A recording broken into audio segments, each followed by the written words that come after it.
E aí, atômicos e atômicas, é o seguinte, John Wick capítulo 2, ou aqui no Brasil como ficou conhecido, John Wick, Um Novo Dia para Matar, estreou esse ano e surpreendeu, na verdade, muitas pessoas por ser tão bom quanto, ou para alguns, melhor que o primeiro filme. Eu achei tão bom quanto, acho que é complicado ainda falar qual é o melhor, porque ele se divide em vários aspectos, mas eu quero fazer um vídeo falando sobre isso mais pra frente. Aqui eu vou focar só apenas nesse segundo filme. A direção volta com Chad Stahelski e o roteiro volta pro criador de todo esse universo, que é o Derek Kolstad. Ambas as partes, pra mim, sentiu uma evolução desde o primeiro filme. Eles perceberam o dinamismo, eles perceberam que deu certo no primeiro filme. Até é interessante aqui no Brasil, porque antes nem era John Wick, era só De Volta ao Jogo, agora é John Wick, Um Novo Dia para Matar, isso que ficou legal. Mas então eles perceberam o dinamismo, o que deu certo, o que cativou no primeiro filme em todo esse universo e já jogaram e melhoraram. O filme é uma continuação direta do primeiro filme, então ele já começa naquele ritmo frenético, após todo aquele problema que terminou no primeiro filme. Na verdade não terminou, né? Apenas deu uma acalmada e você já percebe que ele está de volta ao jogo, indo atrás de todos aqueles problemas, e alguns personagens já vão aparecendo, os personagens chaves, como Joey Leguizamo e afins, que são personagens simples, mas que têm importância muito grande em todo aquele universo, que na verdade nada é simples e tudo é estendido naquilo lá, então é isso que cativa esse universo do personagem. Mas agora no segundo filme nós temos a trama de que ele finalmente, após se vingar da morte do cachorro, na verdade, né, e do roubo do carro e tal, depois daquele fato que teve que fazer ele retornar pro mundo dos assassinos de aluguel e afins, ele tenta se aposentar, entretanto aparece algum empecilho e mostra que ele tem uma dívida aí na qual ele não pode se aposentar ainda. E aí que é o grande problema, porque a pior coisa é você querer mandar no John Wick em alguma coisa, principalmente ameaçando. E com toda essa ameaça e todos esses problemas, ele percebe que ele não se aposentou ainda e tem muita coisa pra acontecer. Então nesse dinamismo todo, tem uma história por trás que é pra meio que continuar o primeiro filme, trazer esse novo caso, e daí depois mostrar o desfecho desse novo caso. E daí você fica pensando, meu Deus, é muita coisa pra 2 horas de filme. Será que os caras vão dar conta? Os caras conseguem. Conseguem pelo trunfo, na verdade, deles, que é o ponto-chave de John Wick, que é todo esse universo expansivo e autoexplicativo. Ou seja, você não vai precisar ficar explicando tudo, porque cada detalhe que aparece você entende o significado e o filme não precisa explicar. E é isso que você ganha no filme, porque como você não precisa ficar explicando, os elementos estão ali, apareceram muitas coisas e em 1 hora você consegue terminar o filme. Ou seja, você percebe, meu Deus, tudo isso aconteceu em 1 hora, tem 1 hora ainda pra terminar o filme, será que vai dar tempo? Será que os caras vão conseguir? Os caras conseguem exatamente por esse trunfo dele. Então aí tá um grande ponto de todo esse roteiro e dessa direção. Encaixaram muito bem o dinamismo, os detalhes foram muito bem colocados, assim como no primeiro filme, na qual ele não é, eu sempre falo isso e acho que deve ser até chato, que não é um filme para a geração Michael Bay, que tudo tem que ser explicadinho aqui, miudinho, não, porque tá ali, você vai entender, e é isso que cativa no filme. Então o tempo de tela todo ele é muito bem aproveitado. Keanu Reeves, é claro, volta como John Wick, é um papel que combina demais com ele. E ele mostra que ele se preparou demais para aquilo. Até seria, não sei se um outro ator se prepararia tão bem, com todo o preparo como ele teve. A gente até postou no Facebook alguns vídeos de treinamento dele. Então aquilo lá, tudo é uma dedicação pro filme que cativa, sendo o Keanu Reeves como John Wick. E já ligando com esse preparo, atualmente eu acho que John Wick, essa série de John Wick, teve o primeiro filme em 2014 e agora em 2017, né, o segundo. Essa série toda de John Wick, atualmente é um dos filmes com melhores coreografias, tanto de luta, mas principalmente os tiros. Toda a coreografia de luta ela é bem planejada, pra realidade ali do personagem, mas as cenas de tiro não cai como são os filmes atuais. Os filmes atuais nós percebemos que é ali, você tá vendo tiro, dá aquela explosãozinha praticamente na arma, até meio tosco. E você percebe que tá ali um tiro por atirar, é só pra fazer ponta, digamos assim, e ficar aparecendo, o foco nunca é no tiro.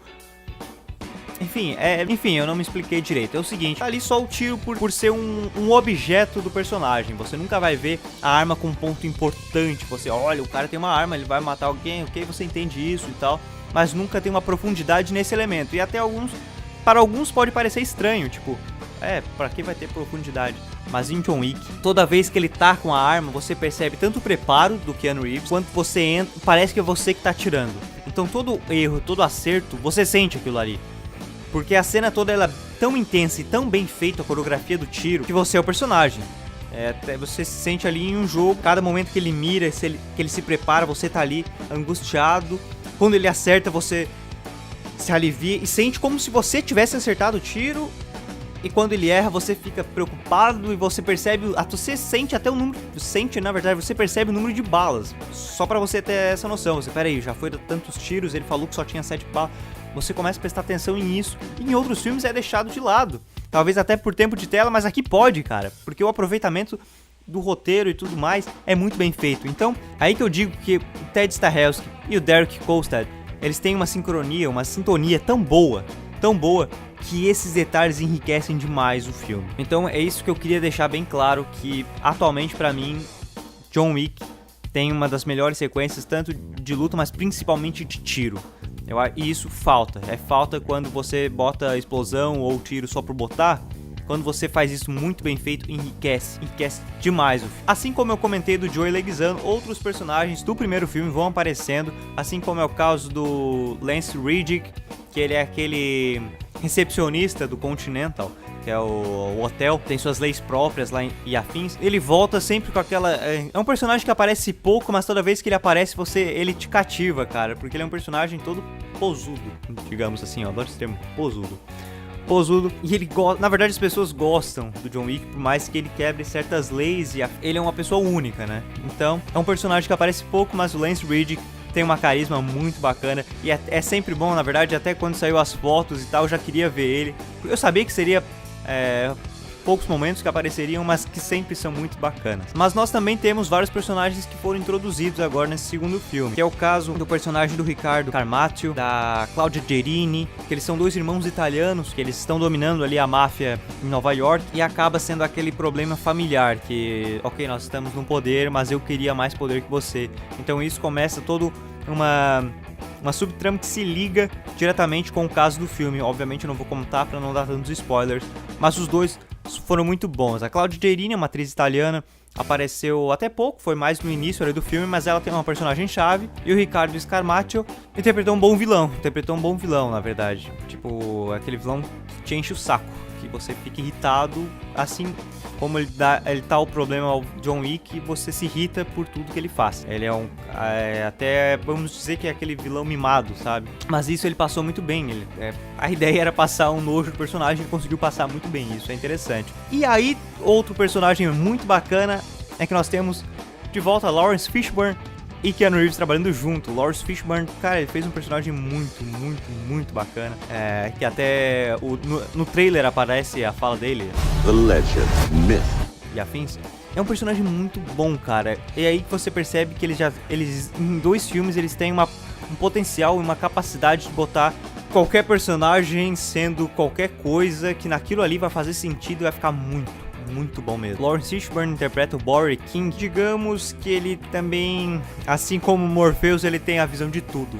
Ele sabe tudo o que tá acontecendo por seus meios. Você vai se surpreender, na verdade, você vai até achar muito bacana o jeito que interligaram utilizaram de uma piada muito simples e mundial, na verdade, e o cara consegue utilizar aquilo ali como um personagem muito importante. Então aí que nós percebemos a qualidade e a seriedade com que eles conseguem botar elementos no filme. E Lawrence Fishburne sempre é bom, ele também tem uma ponta bem pequena, mas o tempo que ele aparece é muito importante. E aí, foi uma das coisas que eu mais gostei, é que aparece o diretor do Continental, que é o hotel, como eu comentei, interpretado pelo Ian McShane. E se você não reconhece o Ian McShane pelo nome, você vai, acredite, você conhece muito bem, você talvez esteja até de saco cheio do que ele está falando. O que é um deus? Eles são reais se você acreditar neles. Me diz quem é você. Você não acreditaria se eu te contasse. O Ian McShane interpreta o Winston, que é, como eu comentei, o diretor do Continental. E é outro personagem que ele tem suas responsabilidades, ele é como se fosse um oráculo, todos têm que o respeitar. Ele está em todo lugar e afins, ele que manda no negócio.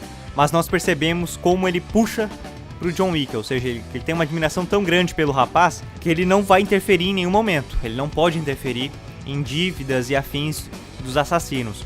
mas você percebe o quanto ele torce pelo John Wick. Até porque o D'Antonio, que é interpretado pelo Ricardo Scarmaccio, o D'Antonio é aquele cara chato, é aquele mafioso chato e mimado que ninguém aguenta. Então você vai entender que qualquer um queria que o John Wick matasse o cara ou não. Em todo o trabalho dos personagens, a relação entre eles, seja os que se conhecem, os que dizem que não se conhecem, tudo na verdade vai criando aquela teia de um network nos personagens, que é muito importante você mostrar como que eles se conhecem, e ali fica muito claro também, sem extrapolar demais do tempo de filme. Então, em suma, o filme me chamou muita atenção, porque quando eu vi as críticas, eu não quis ler as críticas, mas eu vi as manchetes que todos estavam elogiando, que era tão bom ou até melhor que o primeiro filme, eu duvidei, porque, né, sequência quase sempre não consegue chegar ao nível do primeiro filme, e esse conseguiu,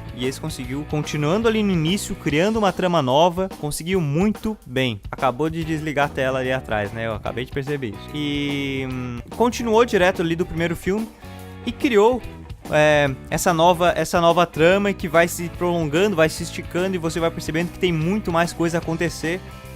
Muitas coisas foram deixadas, você entendeu, mas pode ser mais trabalhadas, e isso já joga para outros filmes. E que se você gosta de John Wick, fique feliz porque já terminaram o roteiro do terceiro filme, talvez já comecem a gravar esse ano. Eu boto fé no potencial que tem pro terceiro filme, porque muitas coisas foram deixadas, na verdade. Então você termina esse filme já querendo o terceiro, porque você sabe que tem história e os caras não vão encher linguiça. É necessário um terceiro filme. Não é aquele filme segundo o que termina e... mas será que vai ser bom o terceiro? Será que vai cair na maldição do terceiro filme? Não. Ali você percebeu que os caras já têm história perfeita. Eles já montaram toda a história, eles só jogaram esse filme pra você já querer ver o terceiro. E tudo muito bem estruturado. Nós não sabemos se o Chad Stahelski vai poder voltar a dirigir, começando nesse ano. Nós sabemos que o Derek Kolstad vai voltar no roteiro, é claro. Entretanto, o Chad Stahelski, ele tá dirigindo o remake de Highlander. Então nós não sabemos. Se entrar outro diretor, eu espero que tenha essa mesma sintonia com Derek Kolstad, porque é necessário. John Wick sem essa sincronia de roteiro e direção em cada elemento ser bem trabalhado não é John Wick. Eu torço muito para que o Chad Stahelski volte. Ele se mostrou muito bom diretor no primeiro filme, então vamos esperar. No geral, John Wick, como eu comentei, me surpreendeu e eu dou a mesma nota. Eu digo que é tão bom quanto o primeiro filme. John Wick, capítulo 2 ou John Wick, Um Novo Dia para Matar, nota 8. Eu acho que 8 é uma boa nota para esse tipo de filme, porque ao mesmo tempo que ele cativa por ser aquele clássico filme que pode brincar com vários elementos e vem uma abordagem diferente de filmes de ação e afins, ele é simples, claro. Então ele é aquele filme que te surpreende pro universo que foi criado pra ele, não é aquele filme que meu Deus, filme maravilhoso, que obra-prima do cinema, não é aquele filme que ele te surpreende demais no universo que foi criado, porque você imerge perfeitamente. Agora, se você vai analisar de fora, é um grande filme de ação. Então, até eu explico isso porque às vezes eu falo muito bem do filme, dou uma nota 8, 8,5, e a pessoa, mas tu só elogiou e deu 8,5. É exatamente por isso, porque naquele contexto, naquele universo, ele é muito bom. Mas se você vai comparar, vai abranger, você não vai chegar dando um 9. 10 é difícil, eu acho que eu nunca dei 10. Um 9 e tal. E é por isso, então você tem que pensar naquele universo, focar naquele filme quando analisa, mas depois comparar com filmes de fora, até porque senão você vai dar um 8 pra John Wick, vai dar um 8,5 pra um outro filme de ação que talvez você prefira o John Wick. Mas aí que é a questão. Eu posso preferir o John Wick, mas em vários aspectos o outro filme trouxe coisas novas e afins. Então sempre compare o filme por ele e, claro, uma visão muito mais abrangente. Eu espero não ter me prolongado, porque eu quero comentar muito mais sobre esse personagem em outros vídeos. Um forte abraço, um beijo e até mais. E aí entram, não vou dizer como vilões, mas como problemas, dois personagens, os irmãos